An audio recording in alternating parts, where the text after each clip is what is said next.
माँ माँ, मैं उस बुढ़िया के साथ स्कूल नहीं जाऊंगा, ना ही उसके साथ वापस आऊंगा। 10 वर्ष के बेटे ने गुस्से से अपनी माँ से कहा तो यह सुनकर उसकी माँ बुरी तरह चौंक गई। वह क्या कह रहा है? आखिर क्या हुआ? अपनी दादी को बुढ़िया क्यों कह रहा है? कहाँ से सीख रहा है इतनी बदतमीजी? माँ सोच ही रही थी कि बगल के कमरे से उसके चाचा निकले और पूछे, क्या हुआ बेटा? बच्चे ने फिर कहा, चाहे कुछ भी हो जाए, मैं उस बुढ़िया के साथ कल से स्कूल नहीं जाऊंगा। हमेशा डांटती रहती है, पूरा रास्ता किटकिट करती है और मेरे दोस्त भी मुझे चिढ़ाते हैं। घर के सारे लोग उसकी बात पर चकित थे।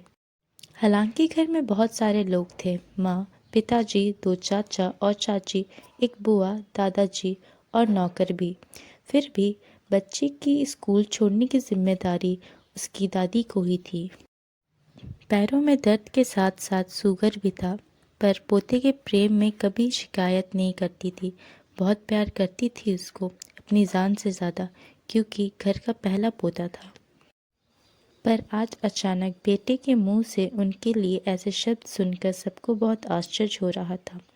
शाम को खाने पर उसे बहुत समझाया गया, पर वह अपनी जिद पर अड़ा रहा और पिताजी ने तो गुस्से में बच्चे को थप्पड़ भी मार दिया।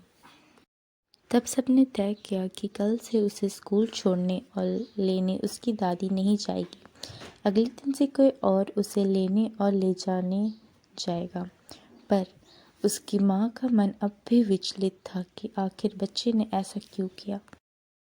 शाम का समय था। माँ ने दूध गर्म किया और बेटे को देने के लिए ढूंढते ढूंढते छत पर पहुंची तो बेटे के मुंह से उसके बारे में बात करते सुनकर उसके पैर ठिठक गए। माँ चुपकर उसकी बात सुनने लगी। वह अपनी दादी के गोद पर सर रख के कह रहा, मैं जानता हूँ दादी कि मम्मी मुझसे नाराज़ है, पर मैं क्या कहता। इतनी भीषण गर्मी में भी वह आपको मुझे लेने भेज देती। आपके पैरों में दर्द भी तो रहता है, आपको चलने में कितनी तकलीफ़ होती है। मैंने मम्मी से कहा तो उसने कहा कि दादी अपनी मर्जी से जाती है, मना करने पर भी नहीं सुनती है। दादी, मैंने झूठ बोला, बहुत गलत किया, पर आपको परेशानी से बचाने के लिए मुझे यही सूझा।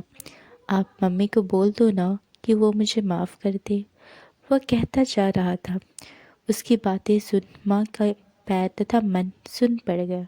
माँ को अपने छोटे से बेटे के झूठ बोलने के पीछे के बड़प्पन को महसूस कर गर्व हो रहा था। माँ ने दौड़कर उसे अपने गले से लगा लिया और बोली, नहीं बेटा, तूने गलत नहीं किया।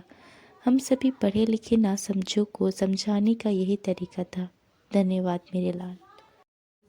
उधर दादी ने अपनी आंखें नचाते हुए कहा, लेकिन सुन लो बहू, गर्मी जब कम हो जाएगी तो मुन्ने को स्कूल छोड़ने और लेने मैं ही जाऊंगी, नहीं तो मुझसे बुरा कोई नहीं होगा।